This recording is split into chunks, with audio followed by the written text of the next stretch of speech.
O desfile de 7 de setembro foi horrível, né? Foi horrível.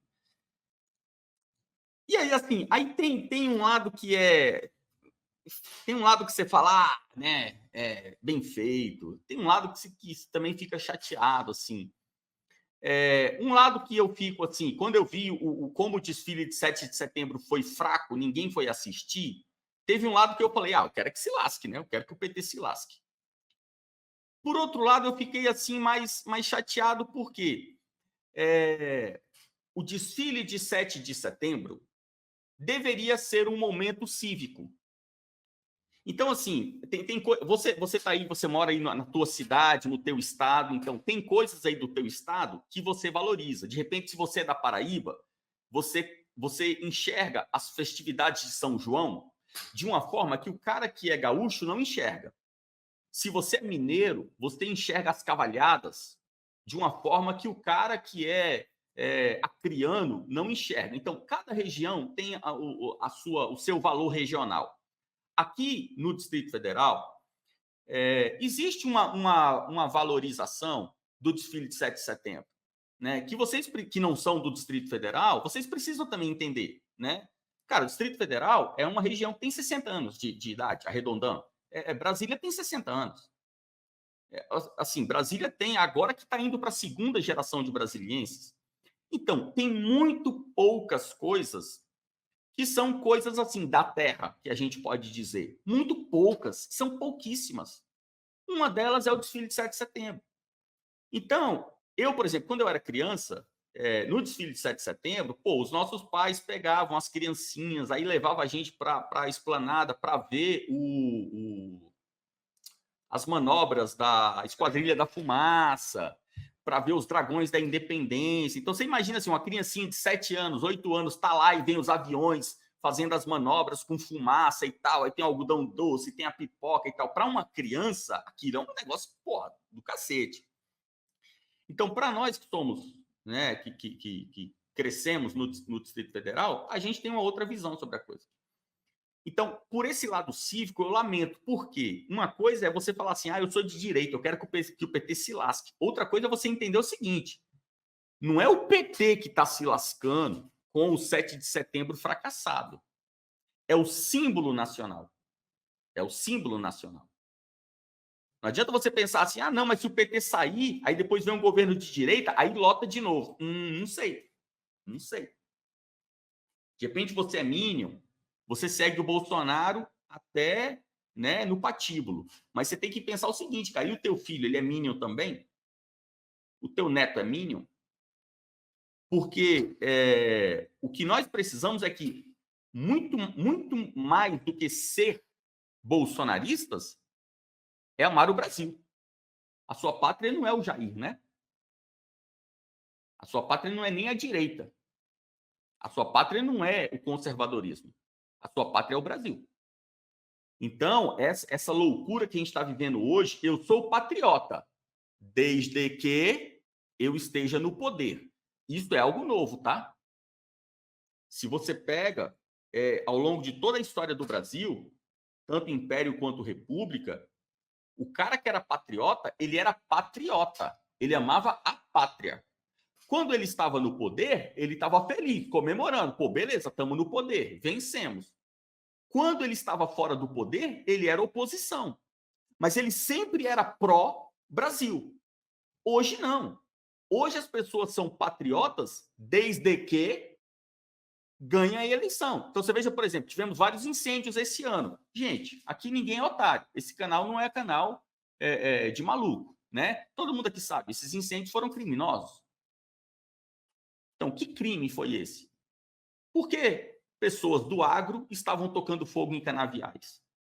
É gente que está falando assim, cara, perdi a eleição, eu quero que se lasque. Eu quero que o PT se lasque. Eu quero que o Brasil fique uma merda, que é para todo mundo ficar puto com o PT. O cara foi lá e tacou fogo no canavial. Esse cara é um patriota? Não é, esse cara é um idiota. Isso não é patriotismo. Então, quando você ama o Brasil, você ama o Brasil, não o presidente do Brasil. Então, por esse lado, eu sinto que é um problema que a gente está vivendo. O problema de você ver uma nova geração, as criancinhas, eu quando era criança, né, morei em Brasília na minha primeira infância, né? Então, quando eu era criança, de 7, 8 anos, eu morava em Brasília. Meu pai me levava para ver o desfile. Hoje eu não levo meu filho para ver o desfile. Então, esse valor do símbolo nacional, bandeira, hino, vai se perder.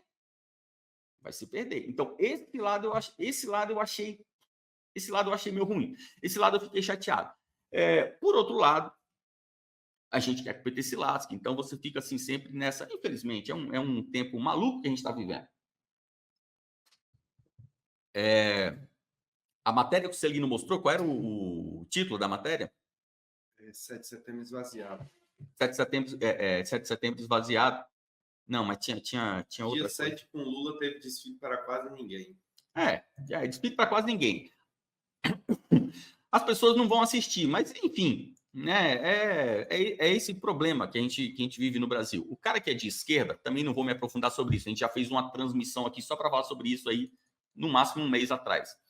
A esquerda, naturalmente, não é patriótica. Porque a esquerda, ela não valoriza a pátria, ela valoriza a internacional. Então, se você é um brasileiro de esquerda, você não pode valorizar o Brasil. Você tem que valorizar a imagem social, né? O socialismo. E daí, se você valoriza o nacionalismo, você automaticamente combate o internacionalismo. Então, infelizmente, são males que a esquerda traz no seu bojo. Você ter governos de esquerda, vem no pacote.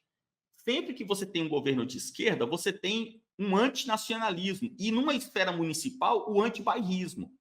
Então, qual é o maior? O maior não, mas assim, qual é um grande problema de você eleger um prefeito de esquerda nesse ano? A gente está em 2024, vai ter eleição para prefeito. Um grande problema de você eleger um prefeito de esquerda na sua cidade esse ano. Um grande problema se ele é de esquerda, ele naturalmente, ele não pode defender a sua cidade. Ele não pode defender o seu bairro. Porque se ele defende a sua cidade, ele prejudica o projeto da esquerda. O projeto da esquerda não é municipal, é internacional. O projeto da esquerda é um projeto global. Então, o cara, por exemplo, que ganha lá para prefeito de Ribeirão Preto, esse cara não pode defender Ribeirão Preto em detrimento de Campinas. Ele não pode fazer isso. Ele tem que pensar sempre o seguinte: opa, peraí, quais são os outros prefeitos de esquerda aqui do estado de São Paulo? Então a gente tem que se juntar, se unir e tal, e aí vai unindo aos prefeitos do Brasil, unindo, né, ao Peru, à Venezuela, à Argentina. Então a esquerda ela é sempre global. Então esse é um grande problema, principalmente na eleição desse ano. Eleger um vereador de esquerda, eleger um prefeito de esquerda é um suicídio local.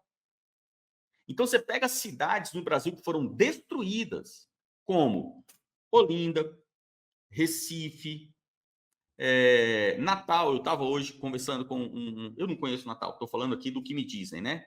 Um amigo que estava aqui em casa hoje, e ele é de Natal, e ele falando que Natal também está, né, abandonado. Porto Alegre. Então, essas cidades, Salvador, essas cidades foram prejudicadas, Belém, no Pará, essas cidades foram prejudicadas ao longo do tempo por uma série de prefeituras também de esquerda. Prefeitos que não amavam essas cidades. E como eles não amam essa cidade, ele não pode defender a cidade. Então, o que ele faz? O cara é prefeito de Salvador, mas ele não fica em Salvador, ele fica em Brasília, pensando na internacional. Enquanto isso, Salvador cai aos pedaços. Então, você que está aí no seu município, vote em quem você quiser, faça o que você quiser, né? Estou te falando aqui nesse sentido, né, de como funciona a ciência política. O cara de esquerda, ele não pensa no município. Então, se você quer um prefeito que cuide da sua cidade especificamente, do seu bairro, né, um vereador que cuide do seu bairro, um prefeito que cuide da sua cidade, vote em quem você quiser, mas sai da esquerda. Sai da esquerda, que a esquerda é furada.